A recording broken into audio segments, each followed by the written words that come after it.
Let's start with something that not many people know, but you can render multiple camera views without any add-ons, without needing to micromanage those renders. You don't need to sit and wait for one camera to render, then start the next one, then start the next one, and so on and so forth.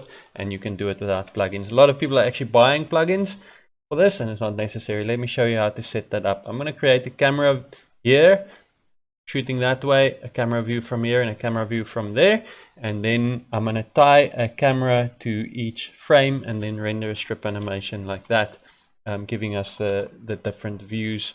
So let's just quickly do the cameras.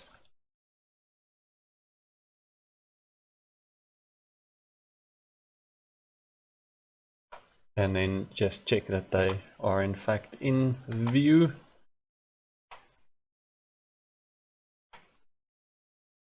Those are more or less the angles that I want. Now, because there are 3 cameras, I'm going to match the cameras to the frames. So I will need to match the time and the cameras. Frame 1 is camera 1. So with camera 1 selected at frame 1, I'm going to hit bind camera to markers, move it along, select the second one, and bind camera to markers, select the third one, move the player along, and go bind camera to markers.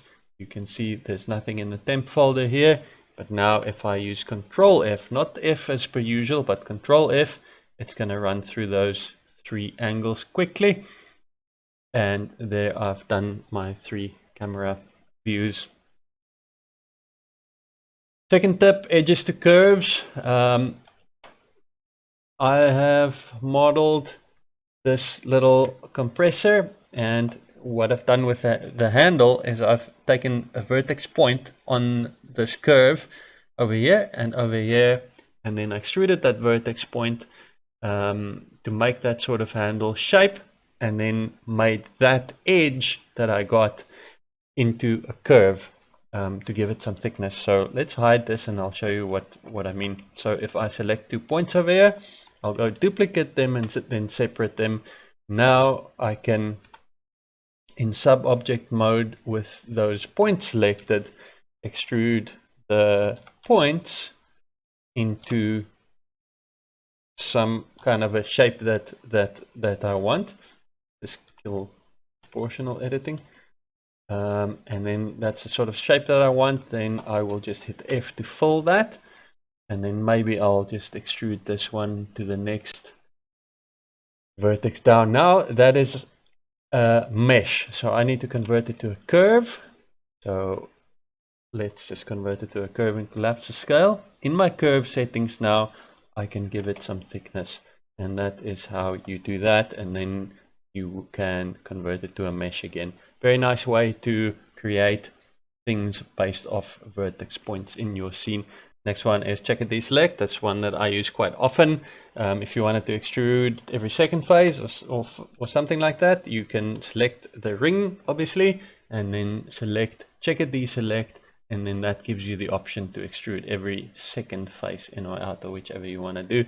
If I wanted to do that with edges, but all along an object, I would need to select the ring first, then deselect every second, and then grow that out. So if I now grow that out like that, you can see that I've got every second face. If I wanted to simplify the object, I can just Control X every second selection. Here is how I would optimize something like a bottle into a low poly bottle. I would use select the ring, just make sure I'm in edge mode.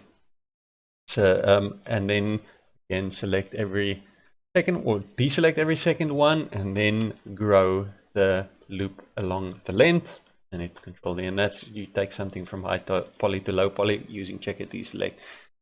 Then use the times and divide in any area of your screen. So I can go times2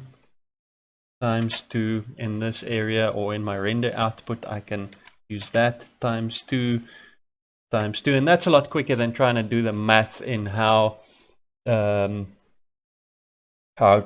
size your images or use UV maps. I can divide by 2, I can divide by 2. So the times and divide work in any area with blenders where there's a number. Obviously the F fill is another great one. So you can see over here, I can select this edge and that edge, opposing edges, hit F and it'll fill it, and then select that one and keep hitting F and it'll fill it.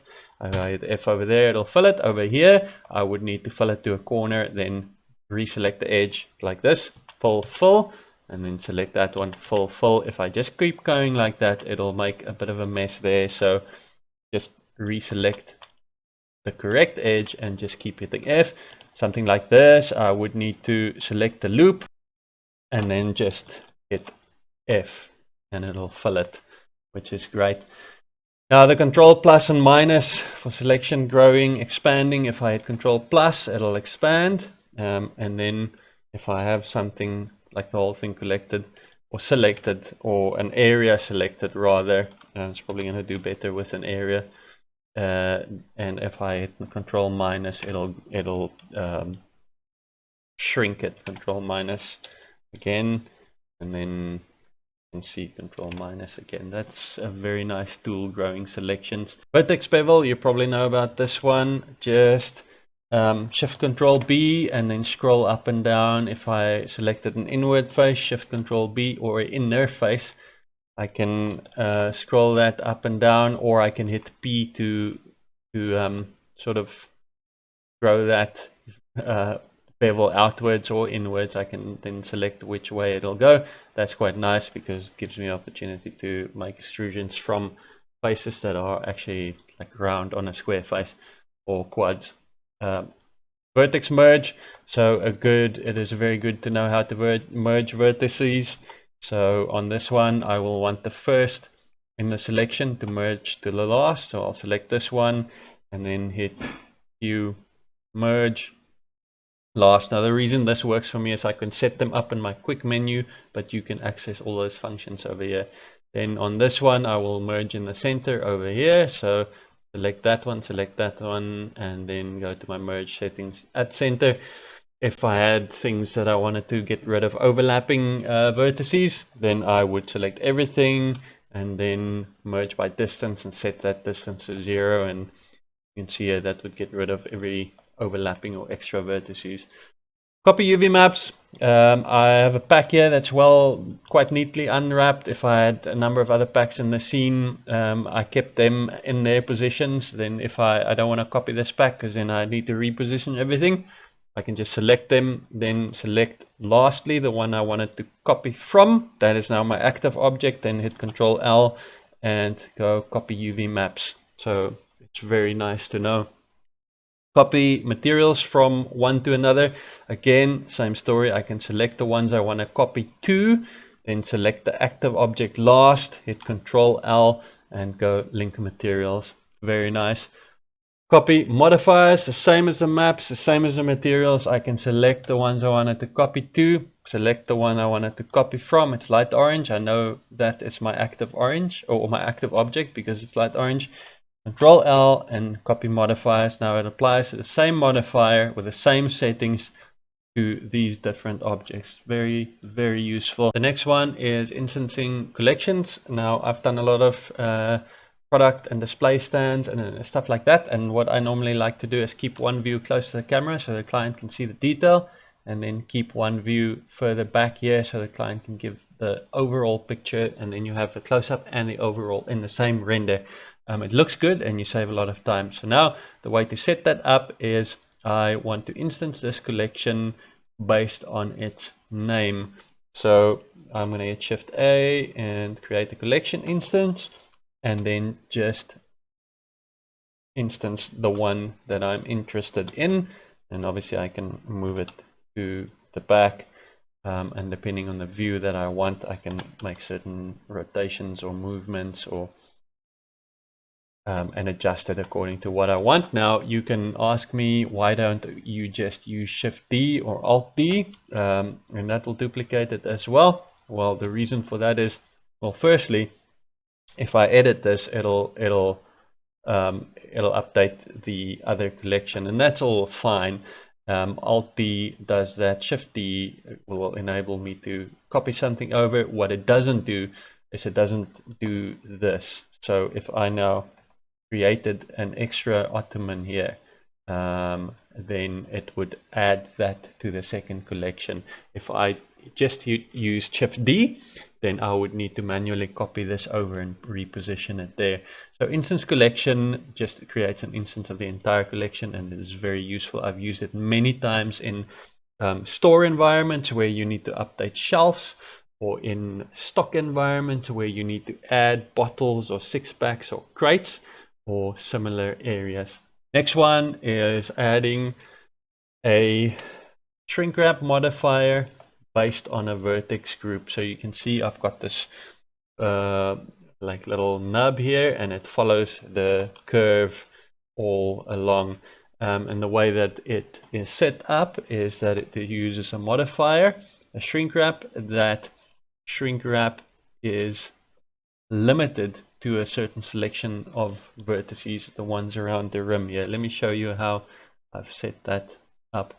So let's get this one into position, and now in sub-object mode I'm going to select this outer ring, the vertices only. In the data panel, I've got a selection here, don't worry about that. I'm in the data panel, add another group, and call this Shrinkwrap, and then just hit enter and assign it. So now I can add the modifier here, call it Shrinkwrap modifier. The target is the ball, and right now it's trying to apply the Shrinkwrap to the whole object, which I don't want. I want to limit it to the selection that I set up. So now if I move that closer, I'll get something like this. And what you could then do is obviously add your Bevel modifiers or whatever other modifiers, roll some segments in there, and then you have something that would follow your curve, or any object. It could be a plane that has different deformations, but it'll follow whatever you've done in terms of shape. Then Control-click for extrude. So I've, in my product days, I've done a lot of stock. So when you are creating a bottle section like this that you're going to spin to create a bottle, it gets tedious when you have to go E, E, E, E, E. Just hitting E gets a bit not so great. So you can literally just hold Control and click where you want the extrusion to go. So click extrude is really just fantastic. It's a big time saver. So now you can see in the top view, I can just hit the spin tool, and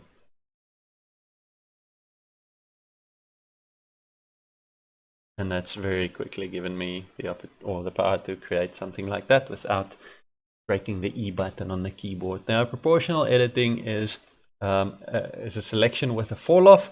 So if I tab in here, it is on already. I could use that button to turn it on, or I can just hit O in the viewport area. Now what you'll see here is if it's on and I select that thing, I'll rotate it on the Z axis, then the rotation has a fall off, and I can scroll that fall off up and down. This is very nice when you're making grass or bush or brush or any kind of nature, organic, vegetation type stuff. Then this one is really magic. It allows you to just create different varieties of the same thing quite quickly. Very good to know. Last one is creating a blend between two materials based on its vertex color. So first of all, vertex color is called color attribute in here, so keep that in mind. So what I'm going to do here in my view area is enable attribute. So now you're going to be able to see the vertex color for this thing. What I'll do in the data section is then under the color attributes, create a new one, go to vertex all, hit enter, and then in sub-object mode in the vertex, I can now paint the mask over there. Now you can see that's supplied me with the vertex color, white and black mask. So in its material slot, I can now create two materials and make the one sort of a land color just for the sake of the exercise. One will be sort of a watercolor, and then a mix shader to combine those two materials that will use the color attribute as a mask. So I'll put the color attribute in the factor area and then select the attribute that we set up here. So now I can bring those two in here and then just preview that node. So now if I put this back into material node, it should give me a color. See, there you can see the water is displaying over here. It looks a bit grim because I did a very quick paint, but that is how you mask two materials.